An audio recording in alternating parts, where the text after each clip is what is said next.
함께 찬양합니다.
참 좋으신 하나님 아버지 감사합니다. 거룩한 주님의 날에 또 이렇게 하나님 앞에서 예배할 수 있도록 도와주신 것 감사를 드립니다. 하나님 아버지, 우리가 정말 우리가 주님의 뜻을 따라 살아간다고 하면서도 그렇게 살지 못하고 헤매일 때가 너무나도 많이 있습니다. 하나님 아버지, 하나님 앞에서 복음의 삶을 잘 살아낼 수 있도록 도와주시옵소서.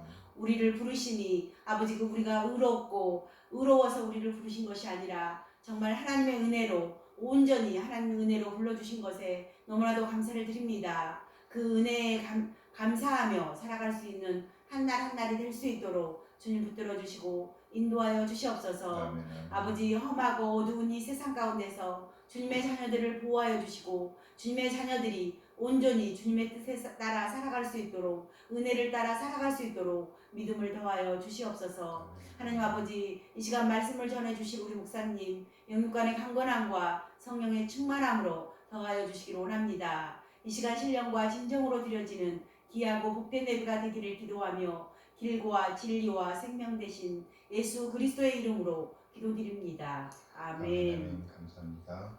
이 시간은 시편 기도 시간입니다. 시편 45편 말씀입니다. 고라 자손의 마시기를 사랑의 노래, 인도자를 따라 수호사님에 맞춘 노래. 내 마음이 좋은 말로 왕을 위하여 지은 것을 말하리니 내 혀는 글솜씨가 뛰어난 서기관의 끝과 같도다. 왕은 사람들보다 아름다워 은혜를 입술에 머금으니 그러므로 하나님이 왕에게 영원히 복을 주시도다. 용사여 칼을 허리에 차고 왕의 영화와 위엄을 입으소서. 왕은 진리와 온유와 공의를 위하여 왕의 위엄을 세우시고 병거에 오르소서. 왕의 오른손이 왕에게 놀라운 일을 가르치리이다. 왕의 화살은 날카로워 왕의 원수의 염통을 뚫으니 만민이 왕의 앞에 엎드러지는도다. 하나님이여, 주의 보좌는 영원하며 주의 나라의 규는 공평한 규이니이다. 왕은 정의를 사랑하고 악을 미워하시니 그러므로 하나님 곧 왕의 하나님이 즐거움의 기름을 왕에게 부어 왕의 동료보다 뛰어나게 하셨나이다. 왕의 모든 옷은 몰약과 침향과 육개의 향기가 있으며 상하궁에서 나오는 현악은 왕을 즐겁게 하도다. 왕이 가까이 하는 여인들 중에는 왕들의 딸이 있으며 왕후는 모빌의 금으로 꾸미고 왕의 오른쪽에 서도다. 딸이여, 듣고 보고 귀를 기울일지어다. 내 백성과 내 아버지의 집을 잊어버릴지어다. 그리하면 왕이 네 아름다움을 사모하실지라. 그는 네 주인이시니 너는 그를 경배할지어다. 두로의 딸은 애물을 드리고 백성 중 부한 자도 내 얼굴 보기를 원하리로다. 왕의 딸은 공중에서 모든 영화를 누리니 그의 옷은 금으로 수놓았도다. 수놓은 옷을 입은 그는 왕께로 인도함을 받으며 시종하는 친구 처녀들도 왕께로 이끌려 갈 것이라. 그들은 기쁨과 즐거움으로 인도함을 받고 왕궁에 들어가리로다. 왕의 아들들은 왕의 조상들을 계승할 것이라. 왕이 그들로 온 세계의 군왕을 삼으리로다. 함께 내가 왕의 이름을 만세에 기억하게 하리니 그러므로 만민이 왕을 영원히 찬송하리로다. 아멘. 함께 찬양합니다. 찬송가 613장 사랑의 주 하나님.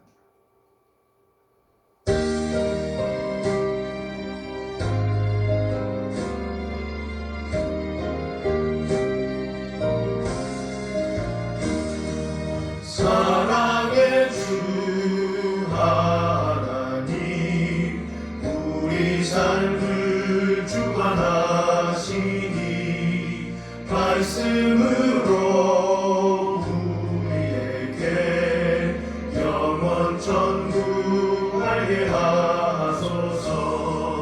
이 세상 사는 동안 주의 나라 바라며 그의 의를 힘입어 소망 중에 살게 하소서. 사랑의 주 하나님, 우리 삶을 주관하시니 말씀으로 우리에게 영원 천국 알게 하소서. 이 세상 사는 동안 주의 나라 바라며 그의 의를 힘입어 소망 중에 살게 하소서. 은혜의 주 예수님, 십자가의 공로 의지에 구원받은 이 영혼은 기쁨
인도하심에 감사드립니다. 우리 한 사람 한 사람을 구원하시기 위해 독생을 보내주신 우리 하나님의 그 놀라운 사랑을 찬양합니다. 아버지 하나님의 뜻에 따라 지금 우리 한 사람 한 사람을 죄와 사망에서 구원하시기 위해서 낮아지되 완전히 낮아진 우리 주님, 그나마 마침내 진리의 말씀으로 우리를 낳아주신 우리 주님 예수 그리스도의 다음는 은혜에 감사드립니다. 독생을 내오신 우리 한 놀라운 사랑과 예수님의 은혜를 깨닫게 하심으로 우리를 하나님의 자녀로 거듭나게 하신 성령 하나님의 인도하심을 찬양합니다. 아멘. 하나님 그 놀라운 사랑과 은혜 인도하심에 감사하여 우리 자신의 삶을 드리고 헌물을 드리고 시간을 드리고 또 우리의 몸과 마음을 드립니다. 우리의 마음과 시간과 헌물을 하나님께 드릴 수 있도록 우리를 초청하신 하나님을 찬양합니다. 주여 오늘 우리 한 사람 한 사람을 위해 우리의 회복을 위해 놀라운 계획을 세우시고 그 놀라운 구원을 성취하신 삼위 하나님을 찬양합니다. 하나님 이 시간 우리 하나님의 말씀을 기다립니다. 우리를 깨닫게 하시고 하나님 되심을 인정하며 하나님의 뜻 하나님 오름을 살아내고자 하는 열정을 주시옵소서. 이제 부유한 자로서 믿는 자의 품격을 살아낼 수 있도록 하나님의 사랑과 은혜를 살아낼 수 있도록 인도하여 주시옵소서. 감사드리며 우리 주님 예수 그리스도의 이름으로 기도합니다. 아멘. 아멘. 환영합니다.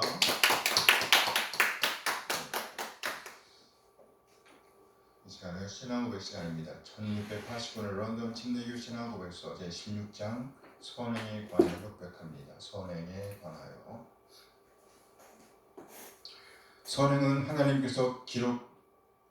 하나님께서 거룩한 말씀 가운데 명령하신 것이다. 말씀에 근거가 있는 것이므로 인간이 맹목적 열심으로 고안해낸 것도 아니고 선한 의도를 가장해서 행하는 것도 아니다. 하나님의 계명에 순종함으로써 이루어지는 선행은 참되고 살아있는 믿음의 열매이며 증거이다. 그리고 신자들은 그 선행을 통하여 자기들의 감사를 나타내고 확신을 강화하며 형제의 신앙을 붙돋아주고 복음에 대한 존경심을 나타내며 반대자들의 입을 막고 하나님을 영화롭게 한다. 그들은 하나님의 작품이며 예수 그리스도 안에서 하나님을 영원롭게 하도록 지은 바 되었으며 거룩에 이르는 열매를 맺음으로 결국에는 영생을 얻게 되는 것이다. 신자들이 선행할 수 있는 능력은 결코 그들 자신에게서 나온 것이 아니고 전적으로 그리스도의 영으로부터 나온 것이다. 또한 선을 행하려면 이미 받은 은혜 외에 하나님이 기뻐하시는 것들을 소원하고 또 수행할 수 있도록 그들 안에서 역사하시는 동일한 성령의 실제적인 감화가 필요하다. 그렇다고 해서 성령의 특별한 역사가 없이는 무슨 의무라도 수행할 필요가 없는 것처럼 생각하여 태만에 빠져서는 안 된다. 오히려 그들 안에 있는 하나님의 은사를 일으키도록 노력해야 할 것이다. 순종을 통하여 이 생에서 가능한 가장 높은 정도의 선행에 도달할 수 있는 사람이라 할지라도 잉여 공덕을 세운다든가 하나님이 요구하시는 수준 이상으로 행할 수 있는 것은 아니다. 그들은 마땅히 해야 할 수준의 의무를 행하기도 온 모자랄 존재이다.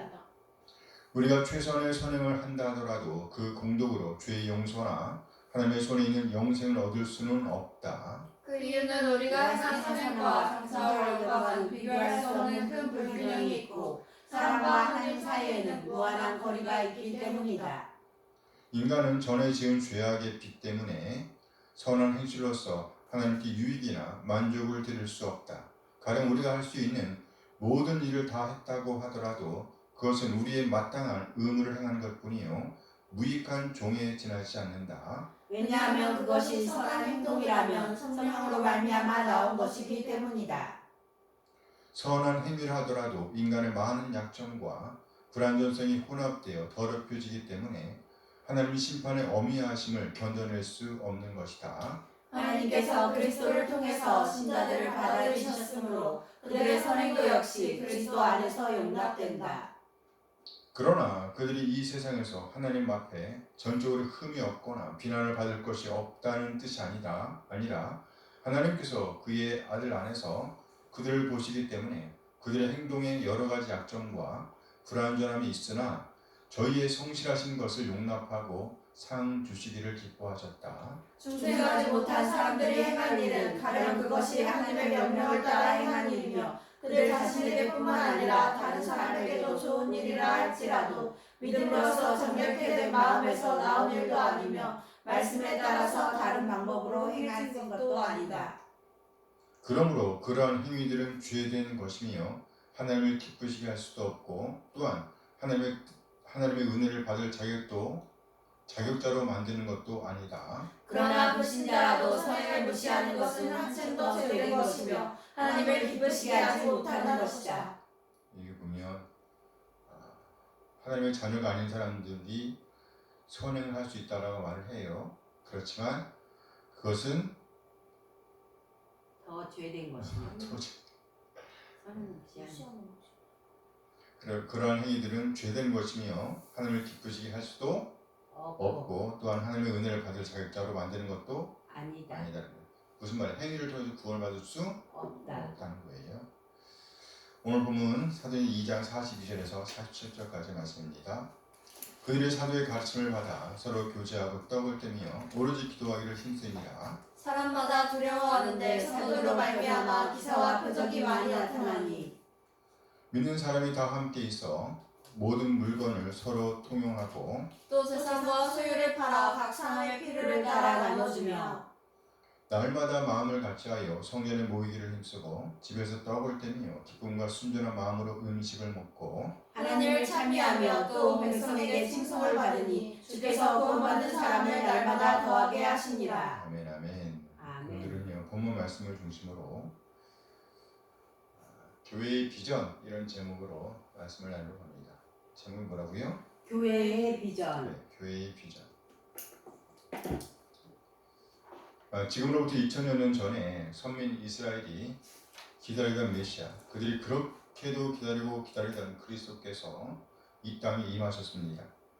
그리스도신 예수님께서 이 땅에 임하셨을 때에 많은 사람들이 예수님을 메시아, 곧 그리스도로 믿는 일들이 일어났습니다.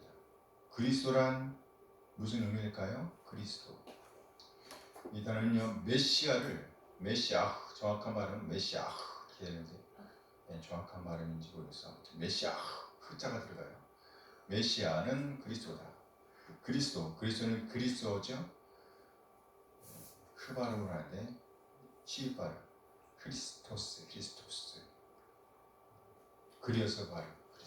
그래서 메시아를 그리스도로 옮긴 단어입니다. 메시아를 그리스도로 옮긴 단어가 뭐예요? 크리스토스. 그리스도 발음 크리스토스예요. 메시아라는 기름 부음을 받은 자라는 의미입니다. 기름 부음을 받은 자. 구약에서 기름 부음을 받는 자는 제사장과 예언자 그리고 왕이었습니다. 제사장과 예언자, 선지자라고도 하죠. 말씀을 맡은 자입니다. 제사장과 예언자 그리고 왕 이들에게 기름이 부어졌단 말이죠. 메시아는 이 세 가지 직분을 모두 갖고 계신 분으로서 하나님과 우리 사이의 죄 문제를 해결하시는 큰 대제사장이십니다. 그리고 말씀이시며 왕이십니다. 한마디로 구세주이시고 왕이시며 하나님의 뜻을 전하시는 선포자이시라는 거예요. 이 모든 의미가 크리스토스라는 단어에 담겨 있는 거예요. 이스라엘은 바로 이분을 기다리고 있었고 이분이 오셨고 그리고 오셔서 제사장이요 선지자의 역할을 하셨습니다. 그리고 친히 왕이심을 보이셨습니다. 구세주 곧 죄와 사망에서 구원해 주실 분이심을 보이셨다는 거예요. 그래서 많은 사람들이 그를 믿게 되었습니다. 그런데 그렇게 믿었던 예수님께서 아무런 저항도 하지 않으신 채로 십자가에 달려 죽임을 당하시고 말았습니다. 이 일로 말미암아 많은 사람들이 흩어졌습니다. 심지어 예수님을 가장 측근에서 섬기고 따랐던 가장 가까이에서 예수님을 섬기고 따랐던 수제자 베드로까지도 예수님의 죽음에 대한 충격으로 인하여 낙담하고 말았습니다. 심지어 예수님을 저주하게 하셨죠. 그 수제 베드로는 다시 자기 일을 찾아 떠났습니다. 그런데 그 주님께서 사망 권세를 이기고 살아나셔서 죽음으로부터 다시 살아나셔서 다시 그 제자들에게 찾아오셨습니다. 그 죽음을 이기고 부활하신 그 모습을 그 제자들에게 보여주셨습니다. 그리고 우리 주님께서는요 이들에게 성령께서 오실 것이라는 약속의 말씀을 주셨습니다. 누가 오신다고요? 성령님. 성령 하나님께서. 마침내 성령 하나님께서 이들에게 임하셨습니다. 성령님께서 이들에게 임하시자 이들에게 아주 놀라운 일이 일어나기 시작하였습니다. 이들 처음으로 목격한 이적은 이것이었습니다. 각 나라에서 온 많은 사람들이 각기 자기 나라의 방언으로 제자들의 전하는 말씀을 들었다는 거예요. 왜요? 제자들이 각 나라의 방언으로 말하기 시작했기 때문입니다. 사도행전 2장 4절 말씀이에요. 함께 읽어요.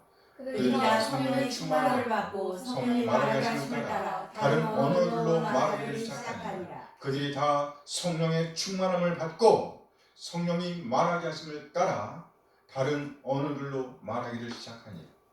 본문의 이적으로 보면 방언의 본래적인 의미는요, 어떤 나라의 언어로 말하는 모양새를 보여주고 있습니다. 어떤 언어로 말하는 거예요. 다른 나라 언어로. 그래서 각 나라에서 온 사람들은요, 제자들이 자기 나라의 말로 말하는 것을 들을 수가 있었던 겁니다. 사도행전 2장 6절 이하 8절 말씀인데요. 이 소리가 나매 큰 무리가 모여 각각 자기의 방언으로 자기 나라 말로 제자들이 말하는 것을 듣고 소동하여 다 놀라 신기하게 여겨 이르되 보라, 이 말하는 사람들이 다 갈릴리 사람이 아니냐. 우리가 우리 각 사람이 난 곳 방언으로 듣게 되는 것이 어찌 됩니까? 이것이 성령님께서 임하셨을 때 일어난 아주 놀라운 사건이었다는 겁니다. 도대체 이해할 수가 없는 일이었어요. 그래서 어떤 사람들은 오히려 조롱하면서 세수에 취한 것이라고 말했습니다. 이때 베드로가 일어서서 소리 높여 외칩니다. 유대인들이여, 그리고 예루살렘에 살고 있는 모든 분이여, 나의 말을 주의 깊게 들어주십시오. 여러분들 중에 어떤 분들은 우리가 술에 취하였다고 말씀하고 있습니다. 이것은 사실이 아닙니다. 생각해 보세요. 이제 아침 9시입니다. 그런데 어떻게 이처럼 술에 취한 일이 가능하겠어요? 이는 술에 취해서 그런 것이 아닙니다. 이 일은 구약의 예언자 요엘의 예언이 이루어진 것입니다. 요엘이 예언하여 말했습니다. 우리 하나님께서 성령님을 부어주실 때에 이런 일들이 일어날 것이라고 말씀해 주셨습니다. 즉 자녀들이 예언할 것입니다. 젊은이들이 환상을 볼 것입니다.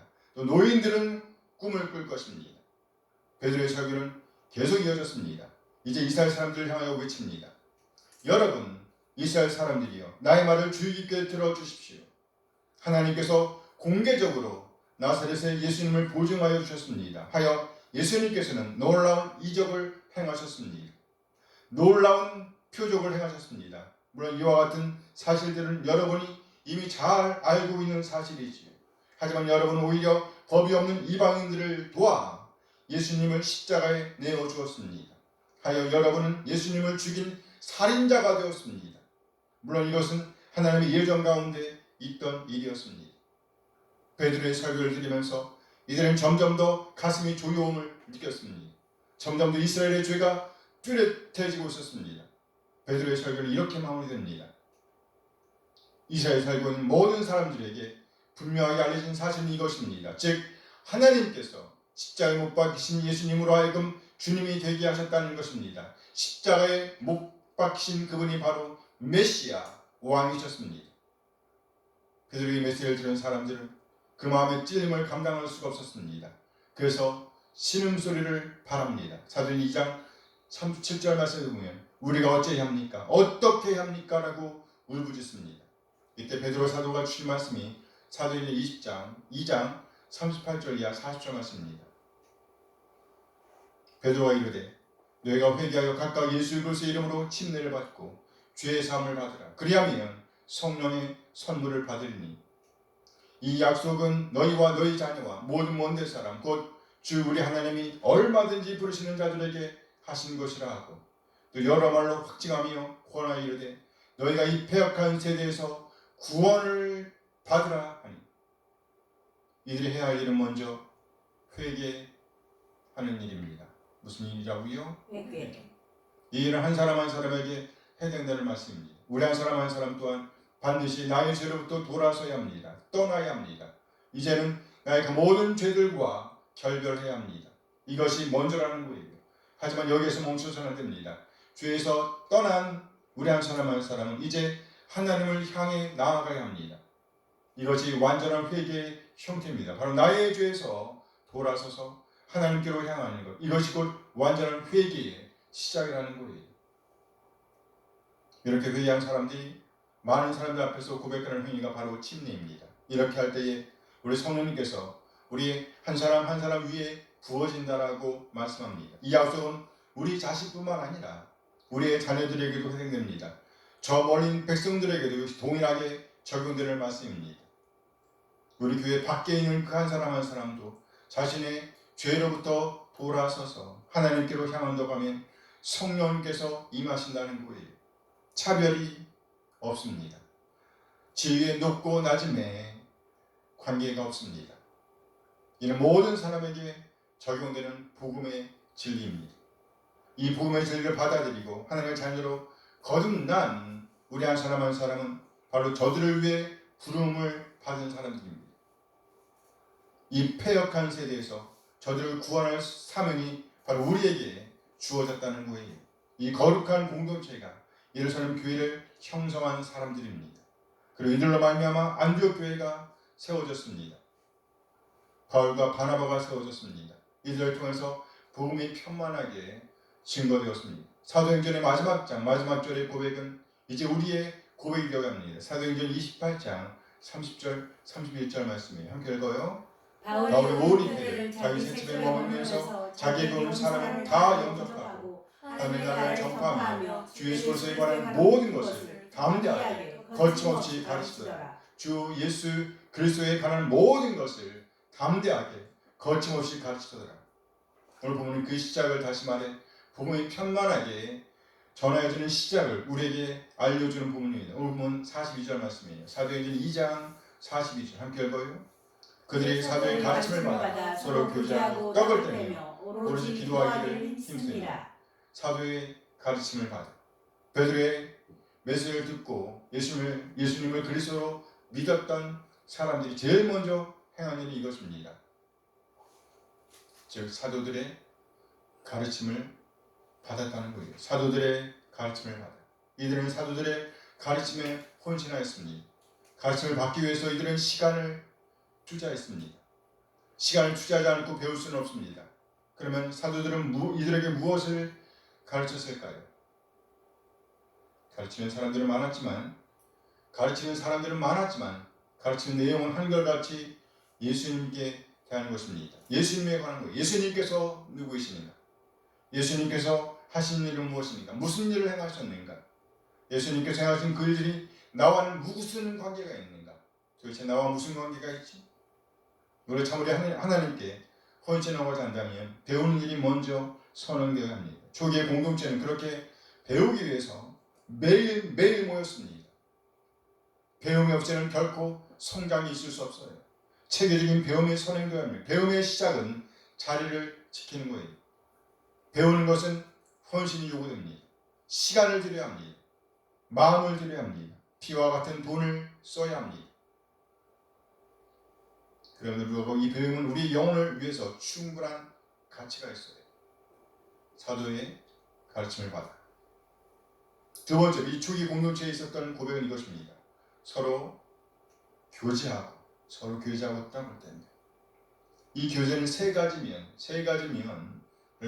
면이 있음을 꼭 기억해야 합니다. 이 교제는 세 가지 면이 있어요. 한 가지 면은요, 하나님과의 관계입니다. 누구와의 관계? 하나님과의 관계. 그래요. 우리는 이들이 그랬던 것처럼 교회 모임을 통해서 먼저 하나님을 예배합니다. 즉 하나님과의 교제를 경험해야 한다는 거예요. 하나님과의 교제, 하나님과의 막힘이 없는 교제를 경험해야 합니다. 이 교제를 통해서 우리는 하나님을 알아갑니다. 이렇게 하나님을 알아가게 되면 하나님과의 교제가 원활하게 됩니다. 깊어진다는 거예요. 하나님과의 교제가 원활하게 이루어진다고 하면 지체들 간의 교제 또한 원활하게 이루어질 것이에요. 물론 하나님과의 교제가 정말 원하기 위해서는 지체들 간의 교제 또한 무시할 수가 없습니다. 그래서 두 번째로 중요한 것은요, 그 지체들과의 관계입니다. 지체들 간의 교제가 잘 이루어져야 비로소 하나님과의 교제가 원활할 수 있습니다. 하여 하나님과의 교제와 지체들 간의 교제는 둘 다 잘 이루어져야 합니다. 하늘도 나아가 세 번째는요, 나 자신과의 관계입니다. 즉 나 자신과의 교제 또한 잘 이루어져야 합니다. 나 자신과의 교제를 점점 점검하는 일이 계속되어야 합니다. 점검하는 일이 계속돼야 돼요. 개인적인 시간 관리를 잘 다루어야 합니다. 다른 사람이 볼 수 없는 영역에 대해서도 점검해 보아야 합니다. 다른 사람들이 함께 볼 수 있는 영역에 대해서는 겸손하게 들을 준비가 되어 있어야 합니다. 또한 나도 볼 수 없고 다른 사람도 볼 수 없는 영역에 대해서는 하나님께 맡겨야 합니다. 그래서 겸손하게 하나님 앞에 무릎 꿇는 일이 꼭 필요한 거예요.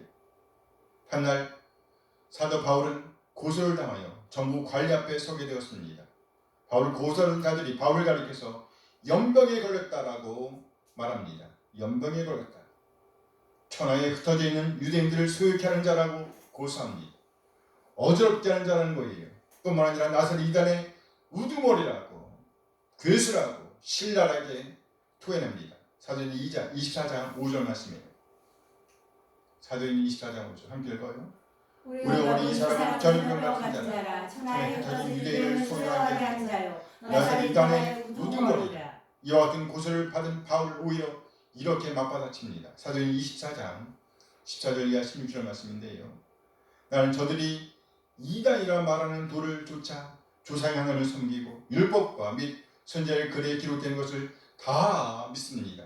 뿐만 아니라 저들이 기다리는 하나님께 대한 소망을 나도 갖고 있습니다. 나도 저들처럼 의인과 악인의 부활을 믿습니다. 이 소망을 인하여 나도 하나님과 사람을 대하여 항상 양심의 거리낌이 없기를 힘쓰고 있습니다.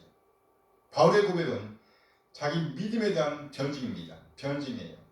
이 변증을 통해서 우리는 바울의 삶을 짐작해 볼 수 있습니다. 먼저 바울은 하늘의 소망을 품고 살았던 사람입니다. 뭘 품고 살았다고요? 하늘의 소망을 품고 살았어요. 이 소망으로 말미암아 바울 사도는 하나님 앞과 모든 사람 앞과 자기 양심 앞에서 부끄러움이 없기를 힘쓰던 사람이었습니다. 하나님과의 관계를 기초로 하여 다른 사람과의 관계 그리고 자기 자신과의 관계를 소홀히 하지 않았다는 거예요. 사도행전 24장 16절 말씀입니다. 함께 읽어요. 이것을 말미암아 나도 하나님과 사람에 대하여 항상 양심의 거리낌이 없기를 힘쓰나이다.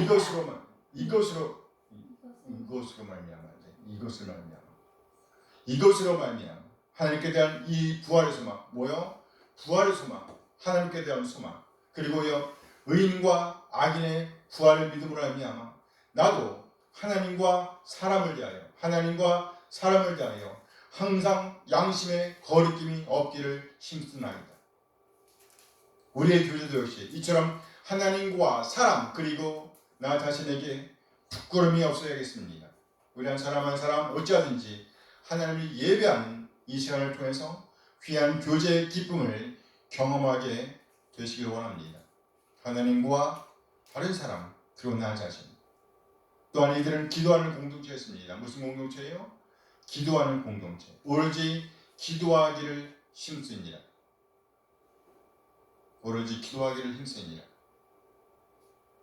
그렇다면 이들이 하는 기도의 내용은 무엇이었을까요?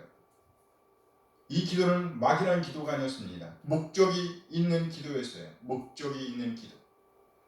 이들의 이전 모습은 어떠했을까요? 예수님을 그리스도와 주님으로 믿는 공동체의 한 사람이 되기 이전에 이들의 상태는 어떠했을까? 이들은 두려움 가운데 있었습니다. 고통으로 인해서 절규하던 사람들이었습니다. 내가 어찌할꼬? 난 어떻게 해야 합니까? 라고 절규하던 사람들이었습니다. 이들은 메시지를 들으면서 그 마음의 찔림으로 인하여 절규하던 사람들이었어요. 하지만 이제 예수님을 구세주와 주님으로 영접하여 이 공동체에 들어오면서 그 모든 두려움에서 자유하게 된 사람들이었습니다. 그렇다면 이제 이 공동체의 한 구성원이 된 지금 이들이 해야 할 가장 시급한 기도는 무엇이었을까요? 무슨 기도를 하고 있었을까요?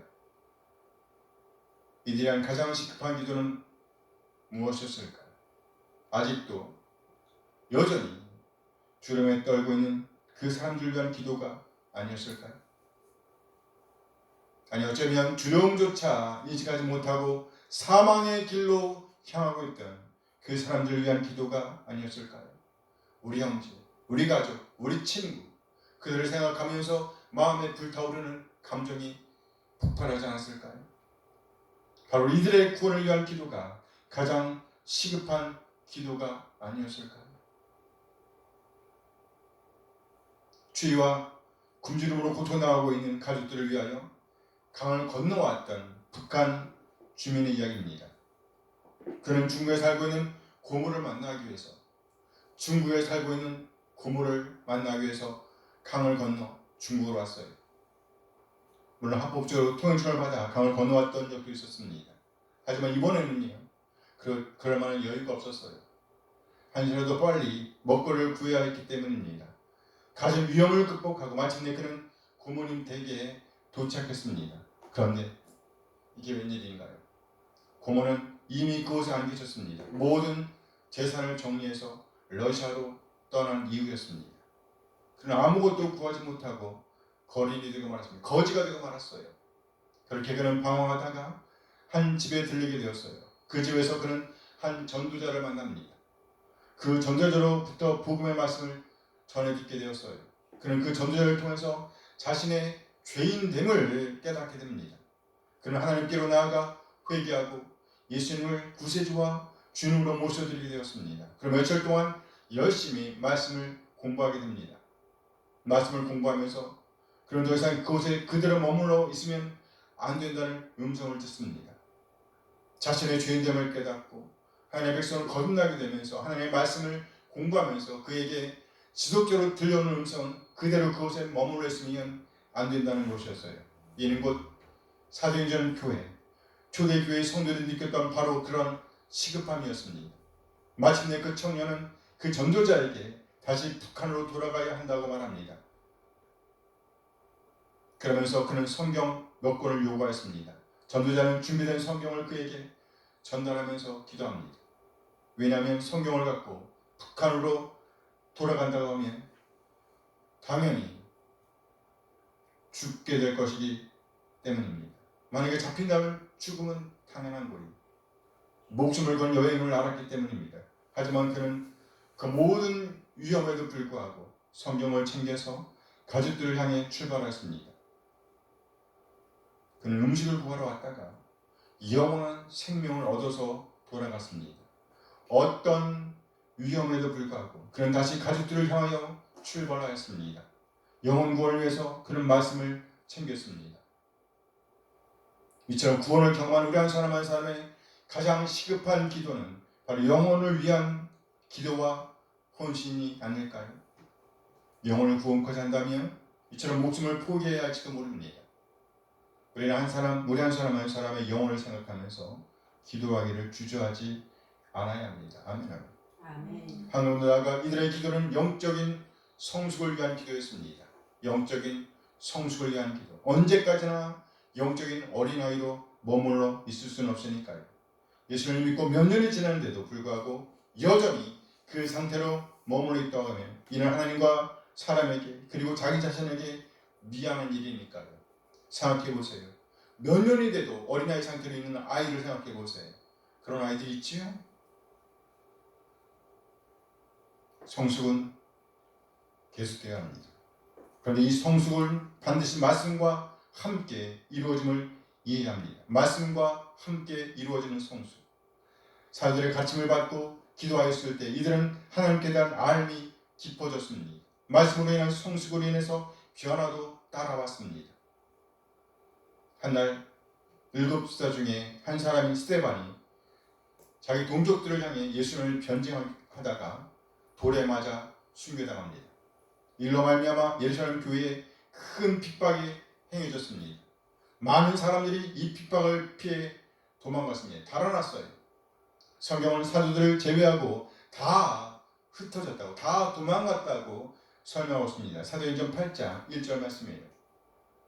사울은 그가 스데반이 죽임당함을 마땅히 여기더라. 함께 읽어요. 그날에 예루살렘에 있는 교회에 큰 박해가 있어 사도 외인 다 유대와 사마리아와 모든 땅으로 흩어지니라. 사도 외인은 다 유대와 사마리아와 모든 땅으로 흩어지니 도망갔다는 얘기예요.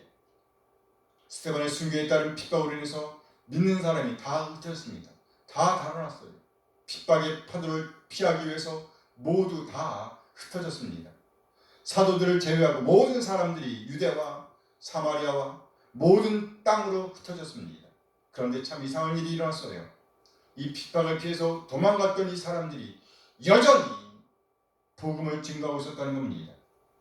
이들이 핍박을 받은 이유가 무엇이었어요? 뭔가요? 복음 때문에. 그래요. 주에 무엇 때문에 박해를 받게 되었나? 바로 복음을 증거한다는 것 때문에 박해를 받았단 말이에요. 그것을 피해 도망갔단 말이죠. 그런데 이들은 흩어짐을 당한 그곳에서 도망간 그곳에서 뭘 하고 있어요? 복음을 전하고. 그래요. 역시 복음을 증거하고 있었습니다. 그 무엇도 복음에 대한 이들의 열정을 막을 수가 없었다는 거예요. 사도행전 11장 19절 이하 말씀입니다. 그때에 스데반일로 일어난 혼란으로 말미암아 흩어진 자들이 베니게와 구브라와 안디옥까지 이르러 유대인에게만 말씀을 전하는데 그 중에 구브라와 구레네 몇 사람이 안디옥에 이르러 헬라인에게 말하여 주 예수를 전파하니 주의 손이 그들과 함께 하심에 수많은 사람들이 믿고 주께 돌아오더라. 수많은 사람이 믿고 주께 돌아오더라. 박해로 인해서 흩어졌던 이 사람들이 여전히 복음을 증거하고 여전히 복음을 가르치는 사역을 하고 있었다는 겁니다. 이와 같은 사건이 우리에게 보여주는 것은 무엇인가요? 이것이 보여주는 것은요, 이들의 기도가 응답되었다는 증거가 아닐까요? 기도가 응답되었다. 시급한 영혼들을 위한 기도와 더불어 이들의 기도에 쓸 것이라고 보이는 성수, 이 성수에 대한 기도가 응답되었다는 것을 보여주는 좋은 증거라고 할 수 있습니다. 이들은 박해를 피해 도망갔는데 여전히 오늘 우리 삶에 있어서 가장 중요한 기도는요, 첫째, 영혼 구원을 위한 기도입니다. 우리 앞에 정말로 시급한 것은 영혼 구원입니다. 이것보다 더 시급한 것은 없어요. 또 한 가지, 이 기도는 믿는 자들의 성숙을 위한 것입니다. 믿는 자의 성숙, 우리의 성숙을 위한 기도였단 말이죠. 우리 교회 제들을 생각하시면서 날마다 성숙을 지속하는 우리 한 사람 한 사람 되어지길 기도하시기 바랍니다. 아멘. 초대 공동체를 통해서 우리가 배우고 싶은 것, 첫째, 가르침을 받는 것입니다. 둘째, 교제입니다. 그리고 셋째는 기도입니다. 그리고 넷째는요, 사람들의 칭찬과 그 열매입니다. 사람들의 칭찬과 그 열매. 이들의 말씀 배움과 교제 그리고 기도는요, 사람들의 칭찬과 그 열매로 드러났습니다. 우리 중에 이처럼 놀라운 꿈들이 잉태되길 소원합니다. 날마다 우리를 통해서 놀라운 복음이 증거되고 성숙된 우리 삶을 통해서 성숙되어져가는 우리의 삶을 통해서 좀 더 많은 식구들이 함께 모여 예배하는 꿈을 꾸게 되길 소원합니다. 이것이 우리 교회의 비전이 되어지길 소원합니다. 오늘 본 47절 말씀이에요. 사도행전 2장 47절 함께 읽어요. 하나님을 찬미하며 또 온 백성에게 칭송을 받으니 주께서 구원받은 사람을 날마다 더하게 하시니 하나님을 찬미하며 또 온 백성에게 칭송을 받으니 주께서 구원받은 사람을 날마다 더하게 하십니다. 먼저 이들은 하나님을 찬미하면서 하나님을 높이면서 모이던 공동체였습니다. 뿐만 아니라 이들은요, 온 백성에게 칭송을 받고 있었습니다. 좀 정확하게 말하면 온 백성을 향해서 은혜를 끼치고 있었다는 거예요. 은혜를 베풀고 있었다는 말이 있죠. 결국 그 사람들이 어떻게 되었나? 구원을 받게 이르렀다는 겁니다. 이것이 바로 우리 교회가 가져야 할 비전이어야 합니다. 우리 한 사람 한 사람 어찌하든지 살아계신 하나님을 높이며 승리하는 삶을 살아내게 되길 소원합니다. 그래서 세상이 감당할 수 없는 믿음으로 아름답고 풍성한 열매를 맺게 되길 소원합니다. 우리 하나님을 영원롭게 하는 한 사람으로 남게 되길 소원합니다. 아멘. 교회의 비전은 무엇인가? 교회의 비전은 무엇인가? 단지 모이는 것이 우리의 비전은 아닙니다. 우리 삶의 자리가 하나님을 찬양하고 영혼을 구원하는 삶의 자리가 되어야 합니다. 우리가 모이는 것은 훈련된 자로서 전쟁터에 나아가기 위한 거예요. 하나님을 배우는 우리 한 사람 한 사람이 되어지길 소원합니다. 아멘. 또한 교제하는 공동체, 기도하는 공동체가 되길 원합니다. 그리고 구체적인 한 사람 한 사람의 영혼 구원을 위해서 기도해야겠습니다. 그리고 우리 교회 모든 제들이 하나님을 높이고 누굴 높이고? 하나님을 높이고 사람들에게 은혜를 끼치게 되길 소원합니다. 은혜를 끼치는 공동체. 그래 우리 교회를 향한 하나님의 꿈이 이루어지는 것을 보게 되길 원합니다. 아름답고 풍성한 열매를 거두는 우리 교회가 되기를 소원합니다. 기도하시겠습니다. 잠시 후 받은 말씀을 생각하시면서 함께 기도하십니다.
하나님, 우리 한 사람 한 사람에게 이 말씀에 감사드립니다.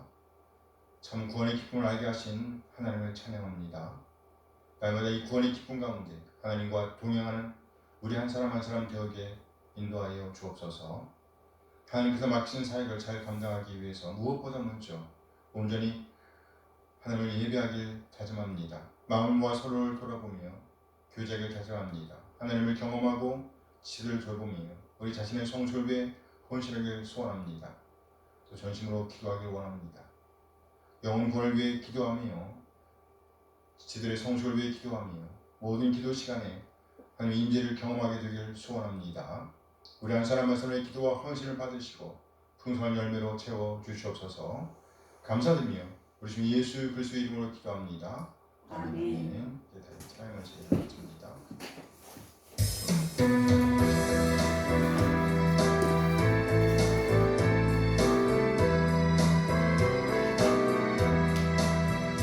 주를 경배하리 나 경배하리 주를 찬양하리라 주를 경배하리 나 경배하리 주를 찬양하리라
찬양하니 주여 기뻐 받아주소서.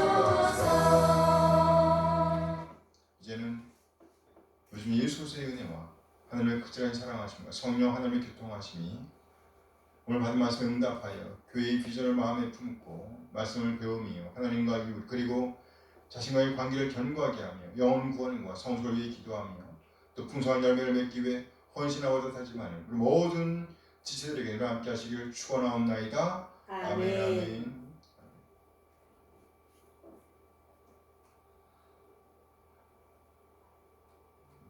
예배를 마쳤습니다. 감사합니다.